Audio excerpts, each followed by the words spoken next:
پہلو معراج شریف کا یہ ذہن میں رکھیے گا کہ انسان پیروی، غلامی اور فرما برداری اس کی کرتا ہے جس کو وہ اپنے آپ سے بہت زیادہ بلند رتبہ سمجھتا ہے۔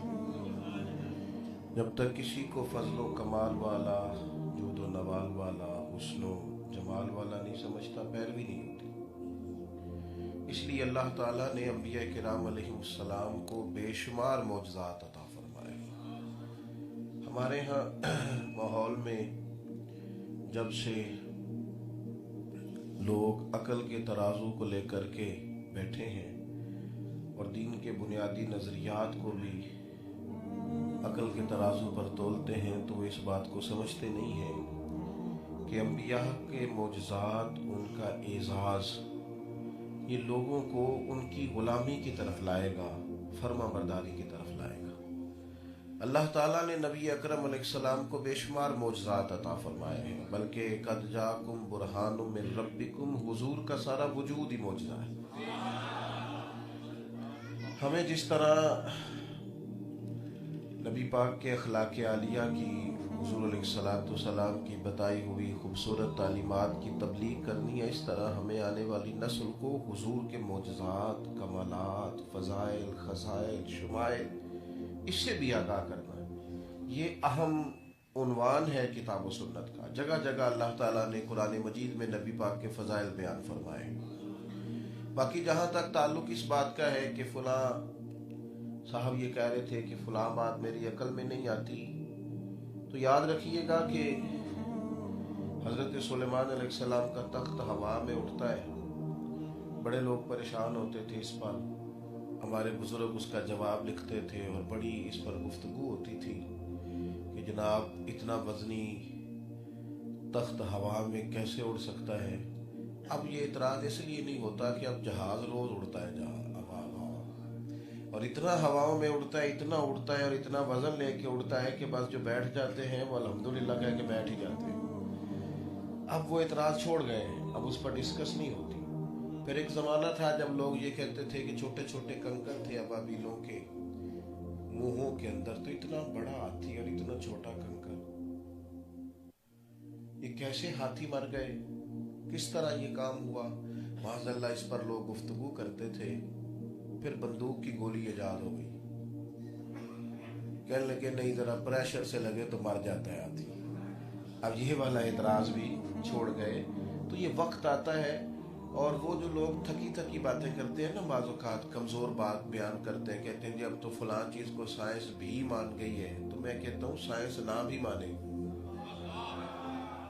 سائنس کا ماننا کوئی ضروری تو نہیں ہے۔ سائنس تو روز تحقیق بدلتی ہے، روز ریسرچ تبدیل ہوتی ہے، ادویات تبدیل ہوتی ہیں، نسخہ جات تبدیل ہوتے ہیں، لیکن انبیاء کرام علیہ السلام کو رب جو دے کے بھیجتا ہے وہ مضبوط چیزیں دے کے بھیجتا ہے، اس میں تبدیلی نہیں ہوتی۔ تو معراج نبی پاک علیہ السلام کا معجزہ ہے امت میں کے لیے، تو اس میں بڑے نوازشاتی پہلو ہیں، بڑی عطائیں ہیں امت کے لیے۔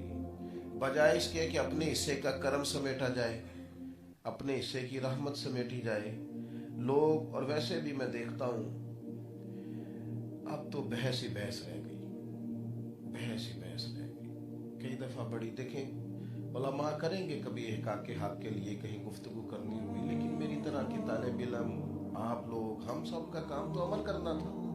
اتنی بحث ہے، اتنی ابحاث ہے، اتنی لہد ہے، بعض اوقات سوچتے ہیں کہ کیا مذہب صرف بحث کے لیے آیا؟ کیا صرف اس پر گفتگو کی جائے گی؟ عمل کب کیا جائے گا؟ اس کی حسین تعلیمات کو اپنایا کب جائے گا؟ تو معراج نبی پاک علیہ السلام کا عظیم معجزہ ہے، اور یہ اللہ کی عطا ہے۔ دعویٰ ہی رب کریم نے کیا ہے، فرمایا سبحان الذی اسریٰ بعبدہ، میں نے اپنے بندہ خاص کو سیر کرائی۔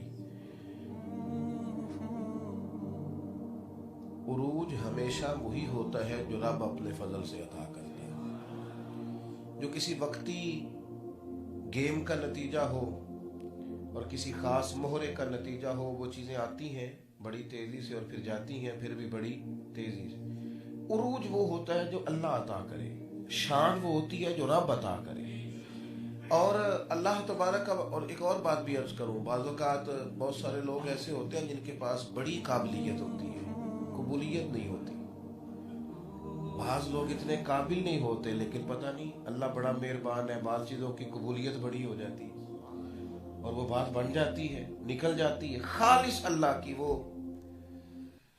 حضرت بہلول دانا رحمت اللہ علیہ گزر رہے تھے. ہارون رشید اپنے محل کی چھت پہ ٹہل رہا تھا تو اچانک اس کی نظر پڑی، نیچے سے بزرگ گزرے ہیں تو اس نے اوپر جو سپاہی تھے ان سے کہا بابا ابھی مجھے چاہیے.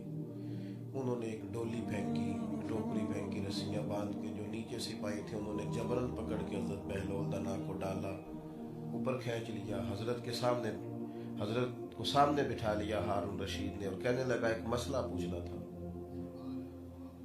وہ اپنا اپنا سٹائل ہے نا مسئلہ پوچھنے کا بھی، یہ بھی ایک سٹائل ہے. کچھ لوگ نہیں گزرتے دیتے، کہتے ہو تسی مولوی کہتے ہو دین دی گل نہیں پوچھتے ہو، اور پوچھنے آتے چلے کتے ہو، بتا کے جاؤ. ہر آدمی کا اپنا سٹائل ہے. بادشاہ آدمی تھا، اس نے بھی کہا جی مسئلہ پوچھنا تھا. تو حضرت مسکرا پڑے اور کہنے لگے بڑے لوگ ہیں، بڑے بڑے عبادت گزار ہیں، بڑے لوگ ہیں جن کو اللہ نے فہم و فراست شعور کی دولت دی ہے، پر آپ کی جو قبولیت ہے، قبولیت عامہ ہے، پوچھنا یہ تھا، سوال یہ تھا کہ آپ رب کریم تک کیسے پہنچے. وہ گتھی سلجھ جائے، وہ بات پتہ چل جائے، مسئلہ حل ہو جائے، آپ کیسے پہنچے. چند منٹ کا سکتہ اور ساری محفل پہ سکتہ. حضرت خاموش ہو گئے اور پھر ایک جملے میں بات سمیٹ دی. فرمانے لگے بالکل اسی طرح پہنچا ہوں جس طرح ابھی زمین سے تیرے تک نہیں پہنچا. بالکل ایسا. بادشاہ آدمی تھا، کچھ لوگوں کی سوچ اپنی جگہ اڑی رہتی ہے. تو کہنے لگا سمجھ نہیں آئی. اور بیٹا بات سنو، اللہ تعالیٰ آپ کو اللہ جزائے خیر دے. آپ میری بات سنیں جی توجہ سے. میں تو کہیں اور میں نے کمٹمنٹ کی ہوئی تھی. سب زیادہ سب ہمارے بڑے قابل احترام ہیں. لوگ بہت سارے سیاسی معاملات میں نکلتے ہیں تو دینی چیزوں کو چھوڑ جاتے ہیں، لیکن یہ الحمدللہ اپنے دینی کام کو، دینی ماحول کو ہمیشہ ساتھ رکھتے ہیں. یہ اہم خوبی ہے. حضرت نے مجھے 2-4 دفعہ کہا تو میں اپنی مجبوری کے باعث آ نہ سکا. تو پھر پچھلی دفعہ میں نے طے کیا تھا ہوں جدوں بھی کہن کے ٹر جانا ہے. ہاں مطلب یہ کہ ہر روز تو نہیں نا ٹھیک ہوتا، تو اس لیے میں حاضر آ گیا. آپ مجھے تھوڑا سا موقع دیں میں آپ سے بات کر سکوں. پھر یہ بھی ہوتا ہے کہ جب ایک جگہ کا اشتہار چھپتا ہے تو باقی ایریے سے بھی دوست پہنچ جاتے ہیں. اتنے آ رہے ہوتے 20 منٹ ساڑھے کو بھی آ جاؤ. یہ محبت سے ہی کہتے ہیں، لیکن وہ بعض اوقات پھر زیادہ انسان مجبور ہو جاتا ہے کچھ چیزوں میں. بہرحال آپ غور کریں گے. حضرت بہلول دانا رحمت اللہ علیہ فرمانے لگے بالکل اسی طرح جس طرح میں تیرے تک پہنچا ہوں اسی طرح پہنچا ہوں میں اللہ تک. تو کہنے لگا سمجھ نہیں آئی. تو آپ فرمانے لگے اگر میرا ارادہ بنتا نا تجھے ملنے کا تو پہلے میں کوئی درخواست لکھتا، پھر کوئی سفارشی سائن کراتا، پھر وہ درخواست جمع ہوتی، پھر تو ٹائم دیتا، پھر وقت دیتا، پھر لائن لگتی، پتہ نہیں ملاقات ہوتی کہ نہ ہوتی. جب میں چاہتا تو پتہ نہیں کیا ہوتا، جب تو نے چاہا ہے تو 1 منٹ بھی نہیں لگا. فرمانے لگے میں رب تک جانا چاہتا تو پتہ نہیں کیا ہوتا. واللہ یختص برحمتہ من یشاء، بس وہ جس کو چاہتا ہے اپنی رحمت سے خاص بنا لیا کرتا.